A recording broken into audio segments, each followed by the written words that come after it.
But it also depends on once you get in the game.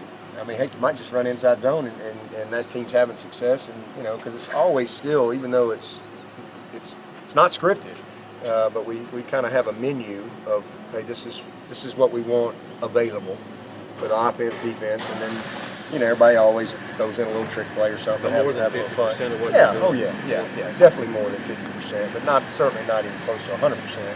But that doesn't mean you're going to call all that. You might have that much available, but rarely do you get that far into your playbook. At the end of the day, football in its purest, simplest form, take all the schemes, all the stuff, it always comes back to, can you move a guy against his will? Can he keep you from moving him? Can you get off blocks? Can you sustain blocks in space? Can you throw and catch?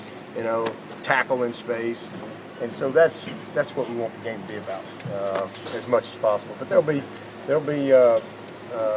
good opportunities. We're going to have Nick. Nick is going to go both teams, so he'll go back and forth, and Kelly and Tucker will stay on the same team. So we think that allows us to get it's all about getting the right amount of series for those guys, for Nick. So just kind of having him go back and forth, he's going to get the work he needs, and then it'll be kind of even with those other two. Is he still the guy that you think has made the most gains this spring? Oh yeah, well, I mean, there's been a lot of guys, but offensively, certainly at the quarterback position, he's just he's never been in this situation where he's had to take the reins and lead and be the guy since he was in high school.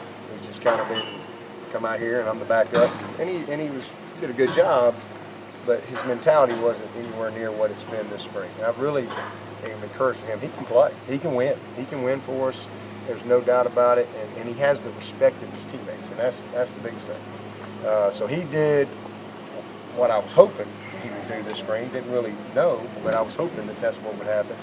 And then those other two they've just been sponges and have greatly improved. So we'll and I think that's just going to continue. Their upside is tremendous. It's just going to continue all the way through the summer and in the fall camp. And, right now I feel really good about Sean and Nick as far as if we played today. And then those other two are coming quickly. You've got so many early enrollees. You've got a lot of red shirts. Putting them in front of people, are you interested in how they respond to a crowd? Yeah, absolutely. And that's the benefit of just not having another scrimmage. It's great for our fan base, first of all, for them to kind of get a glimpse in our future and to get excited about Clemson football. And it's anytime we can have a special day in the Valley, it's worth doing. But no doubt for them to have to go out here in front of, hopefully we got 35 plus thousand people here. That's my hope. And Justin Fasinelli and Mitch Hyatt and those guys are lining up.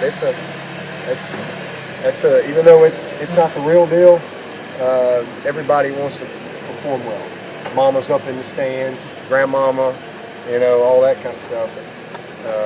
It just kind of creates that extra edge that you don't necessarily get from just a practice. And then you split the team, so it's not offense versus defense. It's a team mentality, and you have to respond to the flow of the game. A little different than you do in practice and scrimmages. Who's the top return man right now? Who's the guy? Which one? Punt return, kick return? Kick return, we would start today with Gallman and TJ Green. Both of those guys have really done a great job. I think TJ's confidence is at an all-time high.